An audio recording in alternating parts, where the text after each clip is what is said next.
Hi hello my dear friends, అందరూ ఎలా ఉన్నారండి? అందరూ బాగున్నారా? ఈరోజైతే నేను బతుకమ్మ పండుగ రోజు అమ్మ వాళ్ళ ఇంటికి వెళ్ళాను కదండి, సద్దుల బతుకమ్మకి. ఆ వీడియో అయితే నేను పోస్ట్ చేశాను, కానీ ఈ వీడియో కొంచెం లేట్ అయిందండి, ఏమనుకోకండి. కొంచెం జ్వరము దగ్గు జలుబు ఉండడంతో వీడియో ఎడిట్ చేయడం అయితే లేట్ అయింది. పండగకి అమ్మ మా కోసం ఏమేమి అప్పాలు చేసింది, అలాగే దసరాకి మా ఇంట్లో చుట్టాలందరితో కలిసి దావత్ ఏ విధంగా జరిగింది అనేది ఈ వీడియోలో షేర్ చేస్తానండి. వీడియో తప్పకుండా మీ అందరికీ నచ్చుతుంది. వీడియోని అయితే స్టార్ట్ చేసేద్దాం. ఇప్పుడు సద్దుల బతుకమ్మకి అలాగే దసరాకి మనకి ఈసారి 2 రోజులు గ్యాప్ వచ్చింది కదండి. ఆ 2 రోజులు అమ్మ అయితే ఇక్కడ సద్దుల బతుకమ్మ తెల్లారి ఇక్కడ మా కోసం అయితే మడగప్పలు అయితే చేస్తుందండి.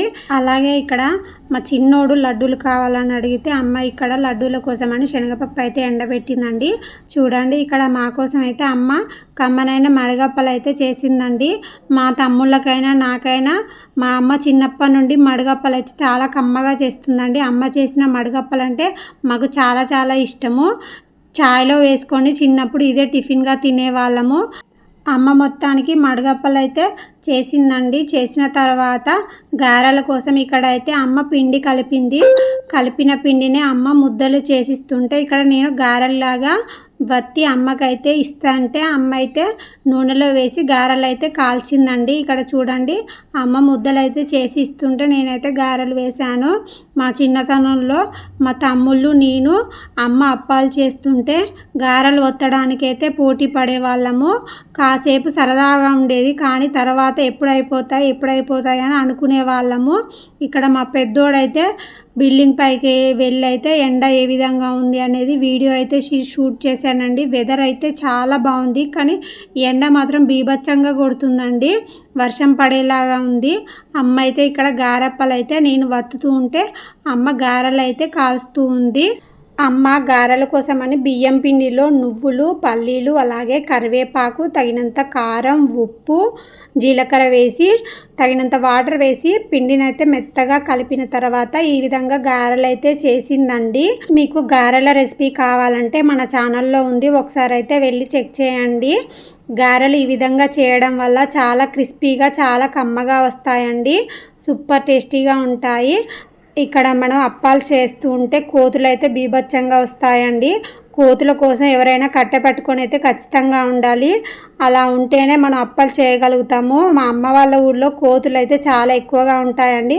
మా చిన్నోడు కోతుల కావాలైతే కూర్చున్నాడు మంచం వేసుకొని. మొత్తానికి నేను చేసి ఇస్తుంటే అమ్మ అయితే అప్పాలు నూనెలో వేసి కాల్చింది. మొత్తానికి గారెలు అయితే పూర్తయిపోయాయి. ఒకరోజు 2 అప్పాలు అయితే చేసిందండి, మడుగులు గారెలు. మళ్ళీ తెల్లారి రోజు అమ్మ లడ్డూల కోసం అయితే పిండి పట్టించుకొచ్చింది. నిన్న శనగపప్పు ఎండబెట్టిందని చెప్పాను కదండి. శనగపప్పునైతే పట్టించుకొచ్చిన తర్వాత ఇంటి పక్కన వదినను పిలిచి అయితే ఇక్కడ లడ్డూలు అయితే చేసింది. ఈరోజైతే తమ్ముడు, పిల్లలు, మరదలు అందరూ అయితే వచ్చారండి. ఈ వీడియో దసరా ముందు రోజు వీడియో అనమాట. ఇక్కడ పిల్లలు చూడండి లడ్డూలు చేస్తుంటే వాళ్ళ లడ్డూలు కోతులు గిట్ట తినేస్తాయని చెప్పేసి అయితే మా పిల్లలు ఇద్దరు కోతుల కావాలైతే ఉన్నారు. కోతులు అయితే వాళ్ళని ఈ విధంగా బెదిరిస్తూ ఉన్నాయి. చూడండి కోతులు అయితే ఏ విధంగా ఉన్నాయో. మొత్తానికైతే బూందీ అయితే రెడీ అయిపోయింది లడ్డూల కోసం. తర్వాత ఇక్కడ లడ్డూల కోసం పాకం పట్టడం కోసం అయితే చక్కెరలో నీళ్లు వేసి అయితే ఒక అరగంట సేపు అయితే నానబెట్టారండి. తర్వాత పొయ్యి మీద ఈ విధంగా తీగ పాకం వచ్చేంత వరకు అయితే మనం బాగా మరిగించుకోవాలి. మన పాకం ఈ విధంగా వస్తే మనకు లడ్డూలు అయితే చక్కగా వస్తాయండి. తర్వాత ఇందులో ఇలాచీ పొడి వేసి కొంచెం నెయ్యి వేసి మనం ముందుగా తయారు చేసి పెట్టుకున్న బూందీని పాకంలో వేసుకుంటూ ఒకరు వేస్తుంటే ఇంకొకరు కలుపుతూ ఉండాలండి. ఈ విధంగా బూందీని అంతటిని కొద్దిగా పాకంలో వేసుకుంటూ అంతా బాగా కలిసేలా బాగా కలుపుకోవాలండి. ఈ విధంగా బూందీ అంతటిని బాగా కలుపుకున్న తర్వాత ఒక అరగంట సేపు అయితే మూత పెట్టి పక్కన ఉంచుకోవాలండి. ఈ విధంగా పక్కన ఉంచుకోవడం వలన మనకు పాకం అనేది బూందీకి అంతా పట్టి లడ్డు చుట్టేటప్పుడు ఈజీగా ఉంటుందండి. మీకు ఒకవేళ లడ్డు చుట్టడానికి ఇబ్బంది అయితే మనం బూందీ కలుపుకున్న దాన్ని కొంచెం ఒక మిక్సీ జార్లో తీసుకొని దాన్ని మిక్సీలో వేసుకొని కొద్దిగా బరకగా మిక్సీ పట్టుకొని మళ్ళీ ఒకసారి అంతా బూందీ అంతా కలుపుకుని లడ్డు చుట్టుకుంటే మనకు లడ్డూలు అనేవి చుట్టడానికి ఈజీగా ఉంటాయండి. మొత్తానికి అమ్మ కమ్మనైన లడ్డూలన్నీ అయితే చేసిందండి. చూసారు కదా, మా అమ్మ పండక్కి మడగప్పలు, గారెలు, లడ్డూలు అయితే చేసిందండి. అలాగే ఆ రోజు ఈవినింగ్ కొంచెం ఫ్రీ అయిన తర్వాత, ఈవినింగ్ పనంతా చేసుకున్న తర్వాత మా మరదలు, నేను, పిల్లలు అందరం పైకి వచ్చి పిల్లలైతే ఈ విధంగా ఆడుకున్నారండి. ఇక్కడ చాప వేసుకొని అందరం అయితే అప్పాలు తెచ్చుకొని బిల్డింగ్ పైన అయితే తింటూ వాతావరణాన్ని అయితే ఎంజాయ్ చేస్తున్నాము. ఈవినింగ్ ఎండ అయితే లేదండి, వాతావరణం చాలా కూల్గా ఉంది, చాలా బాగుంది. ఇక్కడ మా ఇంటి పక్కనే ఒక కాలువ ఉందండి, చెరువులో నుండి నీళ్ళు వస్తాయన్నమాట. ఇక్కడ అందరైతే పిల్లలు వచ్చి చేపలు అయితే పడుతున్నారండి. మా చిన్నోడు కూడా అక్కడికి వెళ్ళి చేపలను అయితే పట్టడం చూస్తున్నాడు. అలాగే నేను కూడా మా పిల్లల్ని ఇద్దరిని తీసుకొని అయితే వెళ్ళాను. మా కోడల్ని, అల్లుడిని అయితే తీసుకొని వెళ్ళాను. చూడండి, మా ఇంటి పక్కనే ఉందన్నమాట ఇది. ఈవినింగ్ పూట వాతావరణం అయితే చాలా బాగుందండి. పిల్లలందరూ ఇలా చేపలు పడుతూ ఉంటే మా పిల్లలు కూడా చాలా ఎంజాయ్ చేశారు. చాలా బాగా అనిపించింది. ఒకసారి ఎండ కొడుతుంది, ఒకసారి మబ్బు పడుతుంది, కానీ వాతావరణం అయితే చాలా బాగుంది చూడడానికి. ఇప్పుడిప్పుడే సూర్యాస్తమయం జరుగుతూ ఉందండి, చాలా బాగా అనిపిస్తుంది. అమ్మ వాళ్ళ ఇంటి పక్కన ఈ విధంగా పచ్చని పంట పొలాలతో ముందట గుట్టతోటి భలే అనిపిస్తూ ఉంటుంది. అందుకని మేము సాయంత్రం పూట ఎక్కువగా బిల్డింగ్ పైకి వచ్చి వాతావరణాన్ని అయితే ఎంజాయ్ చేస్తూ ఉంటాము. పల్లెటూరులో సాయంత్రం పూట, ఉదయం పూట వాతావరణం అనేది చాలా బాగుంటుంది కదండి. దసరా రోజు పండుగని చాలా సంతోషంగా జరుపుకున్నామండి. కానీ ఆ రోజు వీడియో ఏమీ తీయలేదు. కానీ దసరా మరుసటి రోజు పిల్ల దసరా అని జరుపుకుంటారు కదండి.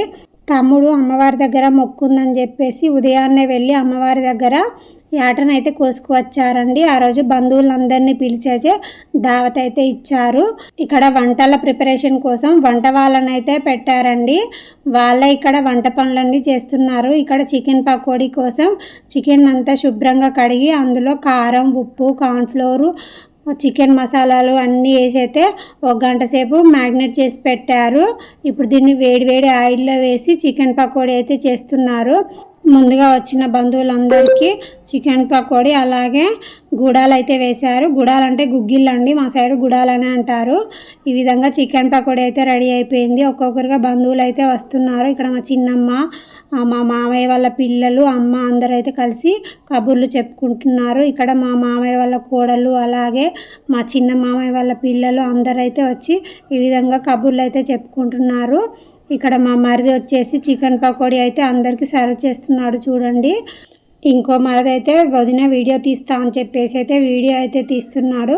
ఇక్కడ మా అమ్మాయి అయితే హాయ్ చెప్తుంది చూడండి. అందరికీ అయితే చికెన్ పకోడీ ఇస్తుంటే నేనైతే చికెన్ పకోడీ టేస్ట్ చూస్తున్నాను. టేస్ట్ అయితే చాలా చాలా బాగుందండి. ఇక్కడ చికెన్ పకోడీ సర్వ్ చేసేది మా పెద్ద మామయ్య కొడుకు అండి. పక్కన ఉన్నది మా పెద్ద మామయ్య కోడలు అనమాట. ఇక్కడ చిన్న మామయ్య వాళ్ళ పిల్లలు ఇద్దరు. ఇక్కడ మా పెద్ద మామయ్య చూడండి, మామయ్యకి అయితే నేను చికెన్ పకోడీ తినిపిస్తున్నాను. ఈయన మా పెద్ద మామయ్య అన్నమాట, అమ్మ వాళ్ళ అన్నయ్య. ఇక్కడ మా చిన్నోడు చూడు, మా పెద్దోడికి చికెన్ పకోడీ అయితే తీసుకొని వెళ్తున్నారు. ఒక్కొక్కరుగా వచ్చిన వాళ్ళందరూ అయితే పకోడీ అయితే తింటున్నారు, చాలా బాగుందని చెప్పేసి. అలాగే వచ్చిన బంధువులందరికీ ఇక్కడ ఇంటి ముందు పెద్దమ్మ వాళ్ళ ఇంట్లో అయితే టెంట్ వేసారండి. అందరైతే ఇక్కడ కూర్చొని అయితే కబుర్లు చెప్పుకుంటున్నారు. పిల్లలందరూ అయితే పకోడీ ఇక్కడ తెచ్చుకొని మంచిగా ఎంజాయ్ అయితే చేస్తున్నారు చూడండి. అందరైతే వీడియోకి అయితే హాయ్ అయితే చెప్తున్నారు. ఇక్కడ మా మరదల వల్ల తాతయ్య అనమాట. ఇక్కడ వీళ్ళిద్దరు మా మరదల వల్ల తాతయ్యలు. ఇక్కడ మా పెద్ద మామయ్య మనవరాలు అలాగే పెద్ద మామయ్య కోడలు, మా మరదల వాళ్ళ అమ్మ, వాళ్ళ చెల్లి అందరైతే ఇక్కడ కూర్చొని కబుర్లు అయితే చెప్పుకుంటున్నారు. మా పిల్లలు అందరితో కలిసి సరదాగా ముచ్చట్లు చెప్పుకుంటూ సరదాగా వాళ్ళు కూడా తింటున్నారు. మా మరిది అయితే మొత్తం వీడియో అయితే తానే తీస్తున్నాడు. ఇక్కడ చూడండి, నేను తింటుంటే తమ్ముడు కూడా తింటున్నాడు. మొత్తానికి ఒక్కొక్కరికి బంధువులు అయితే వస్తున్నారండి. వంటలన్నీ అయితే పూర్తయిపోయాయి. ముందుగా వచ్చిన వాళ్ళైతే చికెన్ పకోడీ పెట్టేశారు, వాళ్ళైతే తింటున్నారు. ఇప్పుడైతే వంటలన్నీ పూర్తయిపోయాయి. బగారా రైస్ అలాగే mutton curry, chicken curry, sambar, white rice అన్నీ అయితే కంప్లీట్ అయిపోయాయి. వంటలు కూడా చాలా టేస్టీగా ఉన్నాయి. ఇక్కడ మా అత్తమ్మ వాళ్ళు అలాగే అక్క వాళ్ళు, చిన్నమ్మ వాళ్ళు అందరం అయితే సరదాగా కూర్చొని అలా కబుర్లు అయితే చెప్పుకుంటున్నాము. తర్వాత అందరం అయితే ఒక్కొక్కరిగా భోజనాలు అయితే వచ్చిన వాళ్ళకి వడ్డించాము. వడ్డించిన తర్వాత మేము కూడా భోజనాలు అయితే చేసామండి. వంటలు అయితే చాలా బాగా కుదిరాయి. ఇక్కడ వంటలు వడ్డించేది మా చిన్న మామయ్య కొడుకులు అన్నమాట. మా ఇంట్లో ఏ ఫంక్షన్ అయినా కూడా సరదాగా అందరైతే ఈ విధంగా వచ్చి వంట పనుల్లో హెల్ప్ చేసి అందరూ అయితే ఈ విధంగా కూర్చొని ఎంజాయ్ చేస్తూ తింటూ ఉంటాము. అందరం అయితే భోజనాలు చేసిన తర్వాత ఇంటి ముందు ఇలా అరుగుంది, అరుగు మీద కూర్చొని అయితే అందరం సరదాగా ఇక్కడ కూర్చొని పిల్లలతో ఆడుకుంటూ కబుర్లు అయితే చెప్పుకున్నామండి. ఇదండి మా ఇంట్లో దసరా మరుసటి రోజు పిల్ల దసరా అని ఈ విధంగా బంధువులతో అందరితో కలిసి జరుపుకోవడం చాలా సంతోషంగా ఉంది. దసరా రోజు తెల్లారి తమ్ముడు వాళ్ళు ఇచ్చిన దావత్ పార్టీ అన్నమాట. ఇది మా ఫ్యామిలీ పార్టీ. మీకు అందరికీ తప్పకుండా ఈ వీడియో నచ్చుతుంది అనుకుంటున్నాను. వీడియో నచ్చితే తప్పకుండా ఒక లైక్ చేయండి. అలాగే ఇక్కడ మా పిల్లలది ఒక క్యూట్ వీడియోని మీతో షేర్ చేయాలనుకుంటున్నాను. మా పిల్లలకి ఫ్రెంచ్ ఫ్రైస్ చేసి ఇచ్చినప్పుడు మా పెద్దోడు పక్కన కూర్చొని తింటున్నాడు, మా చిన్నోడు కోడలు అల్లుడేమో ఇక్కడ కూర్చొని తింటున్నారు. మా అల్లుడు చూడండి, వాడు ఫ్రెంచ్ ఫ్రైస్ ఎవరైనా తింటారని చెప్పేసి వాడు పక్కకు జరిగి తింటుంటే భలే క్యూట్గా అనిపించి వీడియో తీసానండి. వీడియో బాగా అనిపించింది. వాడు చూడండి ఏ విధంగా కూర్చొని తింటున్నాడో, వాడికి చాలా బాగా నచ్చింది కావచ్చు. బంధువులందరూ భోజనాలు చేసి ఇంటికైతే వెళ్ళిపోయారండి. అందరూ వెళ్ళిన తర్వాత కాసేపు అలా ఈవినింగ్ టైంలో బిల్డింగ్ పైకి అయితే వచ్చానండి. వాతావరణం అయితే చాలా బాగుంది కదండి. ఈ వీడియో మీ అందరికీ ఎలా అనిపించింది? వీడియో తప్పకుండా మీ అందరికీ నచ్చింది అనుకుంటున్నాను. మా బంధువులతో సరదాగా హ్యాపీగా గడిచిపోయిందండి. వీడియో నచ్చితే ప్లీజ్ ఒక లైక్ చేసి మన ఛానల్ని సబ్స్క్రైబ్ చేసుకోండి. Thank you for watching. Bye friends.